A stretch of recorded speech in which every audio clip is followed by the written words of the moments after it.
네, 매주 월요일에는 우리 경제 이슈를 짚어보고 있는데요. 세계화전략연구소 이상석 박사 전화로 연결돼 있습니다. 네, 이상석 박사님, 안녕하세요. 네, 안녕하십니까. 네, 오늘은 어떤 경제 이슈 살펴볼까요? 네. 자, 코로나19로 전 세계가 아주 사회 다방면으로 큰 충격을 받고 있습니다. 얘기가 안 되죠, 코로나를 빼고서는. 예. 네, 진짜 올해 최고의 화제 아닌가 이렇게 봅니다. 네네. 세계 경제를 대표하는 유럽연합국들은 물론이고요. 이 세계 경제 핵심, 이 미국과 또 일본, 이런 국가들이 통제할 수 있는 범위를 넘어서게 됐죠.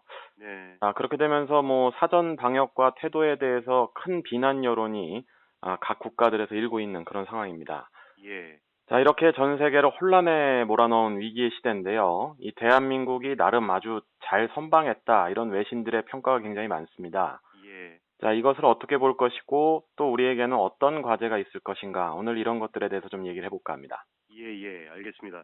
지금 전 세계 코로나19 확진자가 300만 명에 가까워진 그런 상황인데요. 네, 말 그대로 이제 팬데믹인데 코로나가 이렇게까지 확산될 줄은 정말 몰랐습니다. 맞습니다. 자, 너무 큰 확산과 피해를 양산하게 되니까 서구 선진국들도 정말 당황할 수밖에 없는 그런 상황입니다. 예, 특히 미국 같은 경우는요, 이 한국과 비슷한 시기에 이제 코로나19 첫 확진자가 발생을 했는데요. 트럼프 행정부가 아무래도 좀 안일한 대처로 일관을 해서, 자, 현재 상황에 좀 이르게 되었다. 이런 비난 여론이 어느 때보다 큰 상황입니다. 그렇군요. 예, 올해 재선을 노리고 있다. 이런 것들 다 알고 계실 텐데요. 네, 이번에 분명히 좀 리더십에 큰 도전을 받고 있는 그런 상황입니다. 네. 이번 사태의 가장 큰 특징 꼽으라고 저한테 얘기를 하시면, 저는 어, 세계 경제 위기가 같은 시점에, 지금까지는 모두 다 이제 동시에 그런 위기를 느끼는 동시성을 가졌던 위기였던 것에 반해서요. 예, 자, 이번 코로나19 사태는 국가마다 질병의 확산 상황, 또 대처가 다르기 때문에 개별적이고, 국가마다의 상황이 다르기 때문에 상황적이다. 이런 특징을 가집니다. 네네. 대한민국 경우에는 이 코로나19 사태가 분명 진정 국면에 있는데, 대표적으로 브라질이라든가 러시아, 또 일본 이런 국가들은 확산 추세라는 점, 이런 점만 봐도 분명히 지금까지 우리가 경험한 위기들과는 다른 속성을 가진다, 이렇게 볼 수가 있겠습니다. 정말 뭐 그렇습니다. 뭐 다 잡은 것 같다가도 다시 확산되는 중국 같은 사례도 있고요. 그렇죠. 뭐 치료제 개발이 당장은 어렵다고 하는데 이러다가 코로나19가 장기화되는 것은 아닌지 정말 걱정이네요. 네, 그런 이제 걱정들도 점점 나오고 있죠. 글로벌 제약사들이 이제 밤낮으로 치료제 또 이 백신 개발에 열을 올리고 있는데, 지금까지도 뚜렷한 성과는 나오지 않고 있기 때문에, 말처럼 쉬운 일은 아니다. 이렇게 이제 보고 있고요. 때문에 우리가 현실적으로 좀 대처할 필요가 있어 보입니다. 네네. 투자 관점에서는 미국을 비롯해서 이 대한민국도 치료제와 관련된 주식들이 투자자들에게 큰 인기를 좀 얻고 있는데요. 상당한 실이 소요될 것이다. 이렇게 보기 때문에 옥석을 가리고 뇌동 매매를 좀 자제해야 될 것이다. 이렇게 봅니다. 네네. 어쨌든 현재로서는 방역이 최선의 대응이다. 이렇게 보는 것이 현실적일 텐데요. 네. 다행스럽게도 상대적으로 긴밀하고 또 적절한 대처를 했다. 이렇게 이제 대한민국 평가를 받게 되면서 위기 속에서 대한민국의 국격이 어느 정도 업그레이드되는 그런 국면을 맞이했습니다. 예. 뭐 정말 뭐 말씀하신 것처럼 국격이 올라갔는데요. 지금 뭐 외신들이나 외국 정부가 대한민국 국민이나 정부의 대처에 찬사를 보내고 있잖아요. 정말 국격이 많이 올라간 것 같습니다. 네, 그렇습니다. 대한민국의 올해 위상은 거의 가요계로 치면 방탄소년단급인데요. 아, 그래요. 예. 네, 2019년 기준으로 전 세계 230여 개 국가 중에서 이제 국가별 브랜드 순위를 매년 측정을 합니다. 예. 그런데 정말 놀랍게도 대한민국의 2019년 순위가 세계 9위 수준입니다. 아, 네. 네, 그런데 현재 이제 코로나19로 이제 어려움을 겪고 있는 이탈리아를 2018년에 이제 한 계단 더 높여서 저희보다 이제 이탈리아가 한 단계 더 낮아졌고요. 아, 네. 7위인 캐나다도 올해는 분명히 대한민국의 브랜드 자산 가치가 높아졌기 때문에 무난하게 뛰어넘지 않을까 이렇게 보고 있습니다. 예. 사실상의 G7에 거금가는 그런 영향력이라고 볼 수가 있을 텐데요. 네네. 이 대한민국 하면 떠오르는 이미지 지금까지 좀 많았었습니다. 전쟁을 극복한 국가라고 삼성과 현대차 같은 제조기업 강국, 또 부지런하고 경쟁력 있는 국민과 인적 자원 이런 것들을 빼먹을 수가 없겠죠. 그렇죠. 예. 자, 하지만 2020년에 이제 위기 속에서 이 대한민국의 브랜드와 국격을 한층 높인 분야가 있었으니까 바로 이것이 음. K-바이오 영역입니다. 예, 맞습니다. 지금 세계 각국들이 우리의 방역 장비와 의료 장비를 지원해 달라는 요청이 쇄도하고 있는 걸로 알고 있는데요. 네. 정말 대단합니다. 예. 맞습니다. 자, 앞서 말씀드린 것처럼 K-팝이 이제 세계 미디어 시장의 새로운 조류로 이제 부상을 했듯이요. 네. 코로나19 사태를 계기로 이 K-바이오 산업이 어쨌든 세계 무대로 한 단계 도약할 수 있는 분명한 전기를 맞고 있습니다. 네네. 이 코로나19 진단 시약 개발이라든가 또는 치료제 개발 착수 뭐 이런 것으로 전 세계로부터 좀 주목을 받고 있는 그런 실정입니다. 네. 참고로 말씀을 드리면 이제 세계에서 가장 권위가 있는 의료기관 그리고 이 제약 바이오 부문에서 가장 권위가 있는 기관이 바로 이 미국의 식품의약국인데요.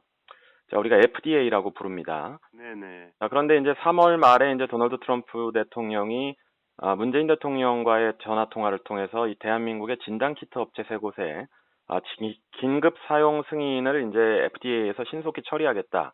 자, 이런 이야기를 이제 주고받게 되면서 예. 4월부터 이제 오상자이에를 중심으로 시젠이 잇따라 이 자격을 획득하게 됐습니다. 예.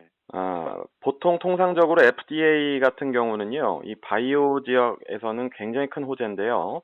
네. 이 진행 상황이 길게는 5년까지도 걸리는 상황인데, 네, 그래요. 이렇게 짧게 신속하게 넘어갔다라는 점에서는요, 굉장히 대한민국 기업들의 기술력이라든가, 뭐 여러 가지 퀄리티들을 인증하고 있다 이렇게 볼 수가 있겠습니다. 예, 예. 자, 한국의 경우에는 이제 신종플루라든가 이 메르스 등의 호흡기 전염병 사태를 우리가 겪지 않았습니까? 그렇죠. 예. 때문에 이제 한국에 있는 뭐 시젠을 대표한 기업들이 분자 진단 기술이라는 기술을 이제 만들었는데요.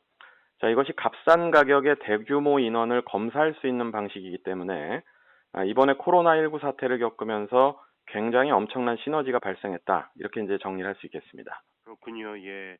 지금은 뭐 일단 치료제가 없는 상황에서 질병 진단이 가장 중요한 이슈로 떠오를 수밖에 없을 텐데요. 이 네. 기술이 뭐 모방하기가 어렵습니까? 어떻습니까? 네.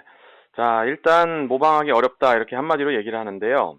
네. 외교부에 따르면요, 이 전 세계 120여 개 국가 정도가 대한민국 진단 키트를 원한다. 이렇게 이제 볼 수가 있는데요. 그래요. 예. 이것만 봤을 때도 이 차별화된 경쟁력이 분명히 있다. 이렇게 풀이가 할 수 있겠습니다. 네네. 자, 일단 가장 큰 기술력으로는 이제 이 분자 진단 기술이라는 것 자체가 바이러스의 잠복기 시기에도 진단이 가능하다는 가장 큰 장점을 가집니다. 그렇군요. 예. 또한 이 단시간에 이제 한 명씩 검사라는 것이 아니라 이 분자 진단 키트 경우에는 최대 1만 명의 검사체를 동시에 수행할 수 있다. 그리고 어, 정확도도 100%에 가깝다. 이런 면 때문에서요. 최근에 중국산 진단 키트 불량률이 높아져서 어려움을 겪고 있는 국가들도 이제 대한민국에 눈을 돌리고 있는 그런 실정입니다. 예, 예. 이런 좋은 분위기가 이제 유지되다 보니까요. 이 정부가 코로나19 치료제 개발도 K-바이오가 선봉에 서줄 것이다. 이렇게 이제 요구하고 또 원하고 있습니다. 예. 이에 대해서 이제 정부도 아낌없는 지원을 좀 약속하고 있는 그런 상황인데요. 네네. 사실 차세대 산업으로서 가장 각광받을 수 없는 분야가 바로 이 인간 건강에 관련된 바이오 헬스케어 산업이 아닌가 이렇게 보는데요. 네네. 자, 이 분야의 발전에 있어서 분명히 코로나19 사태가 강한 촉매제가 될 것이다 이렇게 보입니다. 네.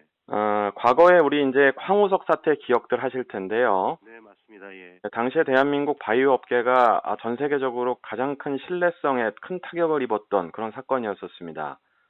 더군다나 이제 국가의 브랜드도 훼손되는 그런 결과를 맞이했었었는데요. 네. 자, 이번 위기를 기회로 활용해서 국격을 한 단계 높일 수 있는 그런 상황이 오지 않을까 이렇게 예견을 해봅니다. 네네. 알겠습니다. 지금 뭐 모두가 힘든 코로나19 시국인데요. 하지만 지금 코로나 사태 속에서도 뭐 빛을 볼 수 있는 이야기를 오늘 나눠봤는데요. 네. 박사님 끝으로 정리를 좀 해주시죠. 네. 자, 대한민국의 경우에는 이제 2월부터 시작해서 약 3개월이라는 시간 동안에 경제 전반이 정말 멈춰섰었습니다. 네. 너나 할 것 없이 모두 힘든 시간을 보냈다. 이런 점에 모두 다 동의를 하실 텐데요.